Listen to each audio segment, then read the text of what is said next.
Assalamualaikum warahmatullahi wabarakatuh. Saya Siti Halimah dari kelas 11 6. Dalam video ini saya akan mempresentasikan tugas sejarah, yaitu paham-paham besar dunia. Apa itu paham-paham besar dunia? Ideologi berpengaruh yang lahir dari peristiwa sejarah penting dan membentuk tatanan dunia, meliputi nasionalisme, persatuan bangsa, liberalisme, kebebasan individu, sosialisme, pemikiran sosial dan kesetaraan, demokrasi, kekuasaan rakyat, dan pan-islamisme, persatuan umat Islam. Pengertian liberalisme. Liberalisme adalah suatu aliran pemikiran yang mengharapkan kemajuan dalam berbagai bidang atas dasar kebebasan individu yang dapat mengembangkan bakat liberal berasal dari kata liber, yang berarti kebebasan dalam arti kemerdekaan pribadi, hak untuk mendapatkan perlindungan dan kebebasan dalam menutup sikap. Selanjutnya ada dampak positif dan dampak negatif.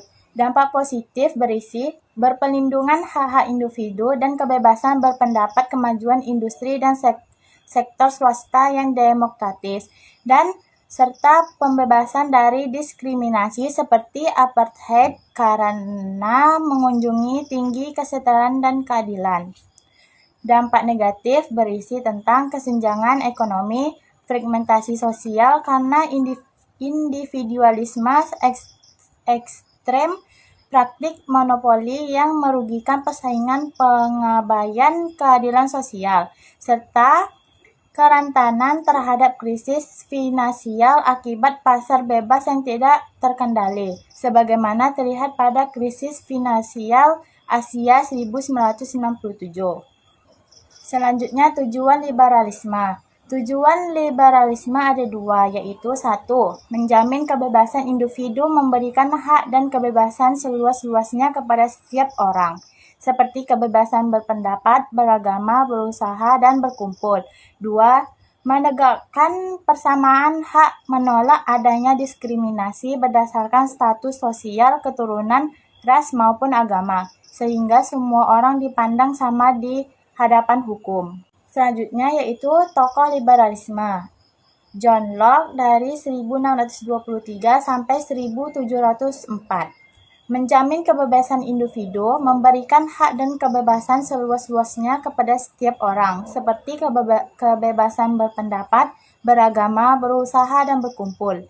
Menegakkan persamaan hak, menolak adanya diskriminasi berdasarkan status sosial, keturunan, ras, maupun agama, sehingga semua orang dipandang sama di hadapan hukum.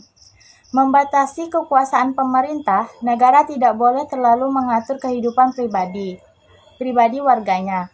Pemerintah hanya berperan sebagai penjaga ketertiban, hukum, dan keamanan, bukan sebagai pengendali peruh kehidupan masyarakat, menjamin demokrasi dan partisipasi politik.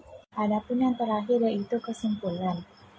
Liberalisme adalah ideologi yang menekankan kebebasan individu, hak asasi manusia, dan pemerintah terbatas.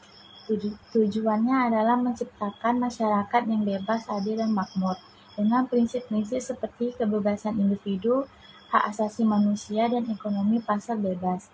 Liberalisme dapat meningkatkan inovasi, kreativitas, dan kesejahteraan ekonomi. Namun perlu diingat bahwa liberalisme juga memiliki kekurangan seperti kesenjangan sosial dan ekonomi yang perlu diatasi untuk mencapai tujuan yang diinginkan. Singkatnya, liberalisme adalah ideologi yang kompleks dan memerlukan keseimbangan dan implementasinya.